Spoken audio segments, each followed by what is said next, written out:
IPL live के साथ मैं हूं गौरव कुमार पांडे और मेरे साथ है मनीष मासूम जी। खेल प्रेमी खुद को कहते हैं। मनीष जी, बहुत स्वागत है आपका। धन्यवाद आपका। मतलब वापसी हो तो ऐसी हो जो करुण नायर ने कल किया है। उन्होंने बता दिया कि ट्रिपल सेंचुरी लगाने के बाद भी उनको टीम इंडिया से बाहर रखना शायद सही फैसला नहीं था बीसीसीआई का और टीम इंडिया का। और उन्होंने पहले डोमेस्टिक में परफॉर्म किया और अब आईपीएल का मंच मिला तो उन्होंने मौका नहीं छोड़ा। हम 3 कारण हालांकि गिनाते हैं हर रोज कि वो 3 कारण जिस कारण से डीसी पहला आईपीएल मैच इस सीजन में हारी है, लेकिन करुण नायर की बात किए बिना कोई भी चर्चा उस मैच पे पूरी नहीं हो सकती। बिल्कुल पूरी नहीं हो सकती। और मेरा पर्सनली ये मानना है कि खेल जो है ना वो जीवन का प्रारूप है, एक फॉर्मेट है, और उसमें भी खास तौर पे क्रिकेट में गेंदबाजी बल्लेबाजी को अगर करीब से देख रहे हैं, समझ रहे हैं, तो आपको जिंदगी के हर रंग रूप उसमें देखने को मिलेंगे कि कब आपको गेंद को छोड़ना है और कब उसको खेलना है। ठीक उसी तरीके से जिंदगी में जब दोबारा मौका मिले ना तो वापसी करो। अगर अंदर कुछ है कि हाँ ये मौका मैं मिस कर गया, कई दफे लोगों के अंदर मलाल रहता है कि वो मौका मिला था, उस तैयारी के साथ वो मैंने किया नहीं। लेकिन जिंदगी मौके बार बार देती है। और dear cricket, give me second chance, ये ट्वीट किया था इन्होंने 2022 में, 22 या 23 का है, 22 एग्जैक्टली मैं बता नहीं सकता, 22 22 या 23 में। और उनको मौका मिला, क्या पारी खेली, लगभग ले गए थे मैच अकेले दम पे। और मैच में कोई भी ये कह नहीं रहा था कि अब मुंबई का कोई चांस बचा है। जब बुमराह वर्ल्ड नंबर 1 बॉलर, उनको जो कूटा है, मतलब एक टाइम पे बुमराह बिलबिला गए थे। हाँ, बिलबिला गए थे और झड़प भी हुई मैदान पे, सब देखने को मिला। हीट मोमेंट जो था वो देखने को मिला हमें। लेकिन वो मैच निकाला, लेकिन अचानक से उनका विकेट गया। उसके बाद से जो कुछ हुआ मैदान पे, वो मतलब समझ लीजिए कि संभव सी जीत को दिल्ली के बल्लेबाजों ने असंभव बना दिया। चलिए, तो वो 3 कारण जिसकी वजह से हार गई दिल्ली कैपिटल्स। बहुत शानदार इनिंग थी नायर की, लेकिन उससे पहले ओपनिंग, क्या वो बहुत बड़ा कारण है कि क्या नाम है, जेक फ्रेजर मैकगर्क, इतना बड़ा नाम, इतनी चर्चा कि भाई मैच बदल देंगे सिंगल हैंडेडली। पहली बॉल पर आप 200 प्लस का स्कोर चेस कर रहे हैं, पहली बॉल पे जैसे कैच प्रैक्टिस करवा रहे हैं, आउट हो गए। हाँ, जेक फ्रेजर मैकगर्क बेड़ा गर्क टाइप का हो गया है मामला। क्योंकि एक सीजन में बहुत अच्छा खेलने के बाद पूरा का पूरा सीजन खराब जा रहा है। बहुत बड़े नाम थे, उनको ऑस्ट्रेलियन टीम में जगह मिली, लेकिन इस पूरे सीजन में उन्होंने निराशा के अलावा कुछ दिया नहीं है टीम को। और इससे पर्सनली तो उनका जो कुछ भी खराब हो रहा है अलग बात है, लेकिन अब तक टीम जीत रही थी तो पता नहीं लग रहा था। लेकिन जो ये हार हुई है उसमें एक बड़े रीजन वो है, क्योंकि तो ओपनिंग का फेल हो जाना। हाँ, लगातार ओपनिंग ठीक ही नहीं हो रही है। आप ओपनिंग तो मैकगर्क ही कर रहे हैं, लेकिन इस बार जो बेड़ा गर्क हुआ है उसमें सीधे सीधे पे जो एकदम कहाँ पे छेद है, कहाँ पे कमी है, वो साफ दिख रहा है। ओपनिंग खराब है। हालांकि ओपनिंग में आप केएल राहुल को भेजा जा सकता था और ये जगह बन भी रही थी, क्योंकि फाफ नहीं खेल रहे थे शायद। हाँ, फाफ नहीं खेल रहे थे, तो उनकी जगह पे मुझे लगता है, क्योंकि केएल राहुल ने नहीं ओपनिंग में भेजा जाना अप्रूव किया है। भेजा जाना नहीं भेजा जाना अलग मैटर है। उनको टीम में रखा क्यों जा रहा है मैकगर्क को? हाँ, सवाल ये है कि जिसके बल्ले से बिल्कुल रन ही नहीं निकल रहे हैं उसको टीम में रखने का कोई मतलब नहीं है ना।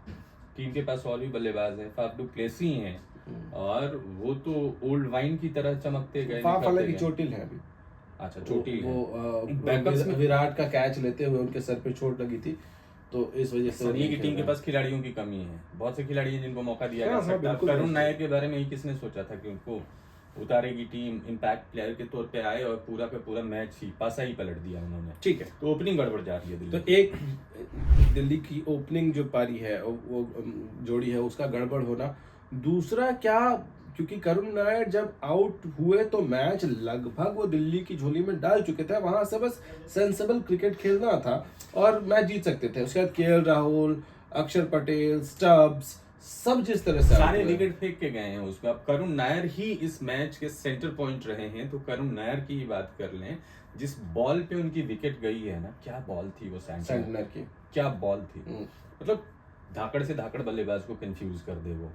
बिल्कुल चकमा देती हुई ऑफ स्टंप में लगी और वो बोल्ड हो गए। वो चलिए, क्रिकेटिंग उसमें कमेंट्री में कहते हैं गिल्लियों को चूमती हुई निकल गई। चूमती हुई क्या, चूम लिया और चूम के उसको तहस नहस कर दिया। चलिए, वो तो अपना काम करके गए, लेकिन दो खिलाड़ी, जब मैं देख रहा था पारस महामरे लगातार स्पिन के लिए वहां से इशारे कर रहे थे, तीन जो सीनियर लोग थे, रोहित शर्मा थे, पारस महामरे थे और एक सज्जन कौन थे, एक सज्जन और थे वहां पे बैठे हुए थे। ये तीनों जब मैच पूरी तरीके से निकल गया था तो वहां पे स्ट्रेटेजी पे मंथन कर रहे थे और तभी डगआउट से दिखा कि वो लगातार इशारे कर रहे हैं। उसके बाद से फिर अपने उनको मैसेंजर को भी भेजा मैदान में। उसके बाद से करण शर्मा आए और जिस तरीके से शॉट खेला, करण शर्मा को स्पिन मिल रही थी, उसमें पहले तो पटेल साहब गए, फिर राहुल साहब गए, राहुल साहब ने भी जो शॉट खेला मिस कैलकुलेट कर दिया और बिल्कुल मतलब स्ट्रेट में जाके वो कैच ले बैठे। तो ये जो दो गैप, क्योंकि उनमें से एक भी रहता तो लास्ट तक पटेल को बुमराह ने आउट किया था। हाँ सॉरी, पटेल को बुमराह ने आउट किया, लेकिन इनकी बात कर रहा हूँ मैं आपको, केएल राहुल को। हाँ। तो जिस तरीके का शॉट उन्होंने खेला है, और राहुल रहते तो मान के चला जा रहा था कि भाई, और ऐसा भी नहीं था, आस्किंग जो रिक्वायर्ड रन रेट थी उस टाइम पे 9-10 यही चल रहा था। तो ये कोई बड़ी बात ये लापरवाही जो है वो भारी पड़ गई दिल्ली को। एक और लापरवाही भारी पड़ गई रन आउट। सॉरी, हाँ मैं करेक्ट करूंगा खुद को, आपने सही बोला कि पटेल को बुमराह ने आउट किया। ट्रिस्टन स्टब्स की बात कर रहा था मैं, दिमाग से उतर गया था। स्टब्स बहुत अच्छे फॉर्म में चल रहे हैं और मिडिल ऑर्डर में किलर हैं वो। पिछला मैच जितवाया था राहुल के साथ खड़े होके। बड़ा स्कोर अचीव करने की ताकत उनमें है। उन्होंने भी वही गैर जिम्मेदाराना शॉट खेला था, उठा के खेला और वो आउट हुए। ठीक है, लेकिन उसके बाद जो तीसरी गलती जिसकी मैं बात करूंगा, रन आउट्स।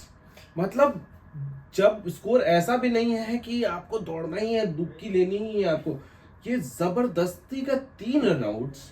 हाँ। रनआउट्स की हैट्रिक हो गई। विपराज निगम अच्छा खेल रहे थे, अच्छा करके गए, हालांकि वो भी आउट हुए, लेकिन जो रनों का थोड़ा सा दबाव बन रहा था उसको खत्म करके गए थे। वहां से आशुतोष शर्मा को अब जिम्मेदारी निभानी थी। एक बार उन्होंने बहुत जबरदस्त करिश्मा किया और मैच को जिताया था। तो पता नहीं कल मुझे आशुतोष शर्मा बिना वजह के दबाव में दिख रहे थे। वहाँ 2 रनों की जरूरत ही नहीं थी और ऐसा नहीं था कि बहुत ज्यादा माउंट है कि आपको 20 रन, 18 रन, 22 रन के हिसाब से रन मारने हैं। जो रन थे, एक तो बड़े एक ओवर तो बच ही गया आपके पास, और जितने रन से आप आ रहे हैं उतना एक ओवर में बन जाता है। एक दो बड़े हिट लगते आराम से काम हो जाता। वहां पे आशुतोष शर्मा की गलती थी। बाकी तो जो हैट्रिक हुई है वो अलग बात है, लेकिन जो उसमें सबसे कीमती चीज थी उनका आशुतोष शर्मा का दोबारा रन के लिए भागना, उसके बाद से जबरदस्त थ्रो आना, उनका विकेट जाना। उसके बाद से फिर मैं उम्मीद कर रहा था कि चलो भाई कुलदीप यादव भी थोड़ा 1-2 हाथ घुमाएंगे और काम बन सकता है, लेकिन उन्होंने भी सेम वही गलती की और बाद में खैर मोहित शर्मा का जाना तो क्या ही था। चलिए, तो आपको क्या लगता है आप भी हमें बताइए। लेकिन एक सवाल मैं यहाँ पूछना चाहूंगा आप लोगों से, आपको क्या लगता है कि दिल्ली के इस मैच में एमआई के साथ बुमराह और करुण नायर, तो इनके बीच में ये जो बहस हुई, जिस तरह से फील्ड में हमने देखा, उसमें किसकी गलती थी, कौन सही था? क्या बुमराह को इतना सीनियर गेंदबाज होने के बाद भी, वर्ल्ड नंबर 1 होने के बाद भी बड़ा दिल नहीं दिखाना चाहिए था? क्या उनको इतना पैनिक होना चाहिए था? या ये गेम की एक स्ट्रैटेजी है जिसमें बल्लेबाज को अस्थिर करना भी एक तरीका है मैच जीतने के लिए? आपका क्या रिएक्शन है? आप हमें जरूर मैसेज करके बताइए। नमस्कार।